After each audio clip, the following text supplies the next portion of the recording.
President's own warning, though, that democracy is on the ballot, plus this potential for unrest, make it that much more important that the president avail himself to the free and open press that he has lauded as indispensable to the functioning of democracy.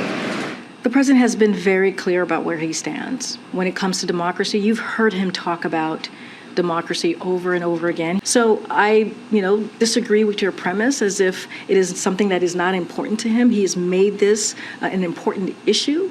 And again, I'm not going to get ahead of it. Press access, not democracy. I just want to follow up, though. Consider that our request to have a press conference the day after the midterms. I know you said from the podium a number of times, including today, that the American people will hear from the president the day after the midterms, but a statement or remarks is not just a departure from the traditions that the president has promised to restore to the White House, but it also doesn't allow this sort of nuanced discussion about what signal voters are sending in the midterms or how he plans to engage with the new Congress. An outside observer might conclude that he doesn't want to have a press conference because he looks poised to lose control of one or both chambers. So why the day before the midterms won't the White House commit to holding that traditional post-midterms press conference the day after the election? You've been covering this administration for the past 20 months, right? As you know, it takes some time in any administration to lay out what the schedule is going to be. I have been very clear. You're going to hear from the president. He always enjoys taking your questions.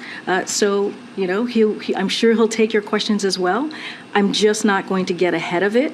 I'm just not going to lay out what the... But my last question would be about Elon Musk and Twitter on a lighter note. Is it an abuse for Elon Musk as the new Twitter CEO to use the platform to tell users to vote for Republicans in the midterms?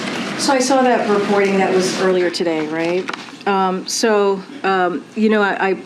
limited to what I can say about elections from the podium, but broadly speaking, I can say that every eligible American has the right to make their voices heard, and I'm just going to leave it there as to not get involved in any kind of election. On Twitter and Musk. Is there any advancement of your conversations on whether or not you would actually pay for your accounts, and how does his comments today, impact that decision-making process, given that he's clearly pushing for it? So look, I don't have any decisions or any policy changes to preview for you at this time. Don't really want to get into hypotheticals at this time. I think there's still some decisions being made from the company. I'm just not going to get ahead of that. The president is campaigning in some areas that aren't really traditional battleground states or battleground areas, I just say, like the New York suburbs, Bowie, Maryland. Why is the president going to places where Democrats are expected to do pretty well? Is that because the president expects his party to do poorly tomorrow? So I want to be really clear again, Hatch Act. But when it comes to the president's standing, as you were alluding to, the president's approval rate has gone up over the last few months, which is very rare for the equivalent time in any administration if you look at the historical data.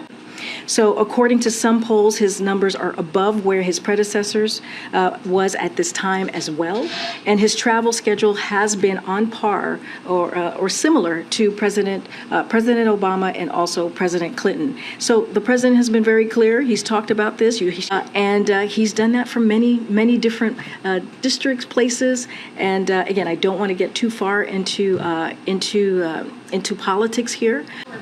He was seen as most needed, or why there, without, of course, like you say, going into specific races, but you did mention Ron Johnson, who is up for re-election. He's also an elected official who has been very clear about what his proposal is going to be for the American people, which is putting Medicare and Social Security on the chopping block, not just 5 years, but in each year.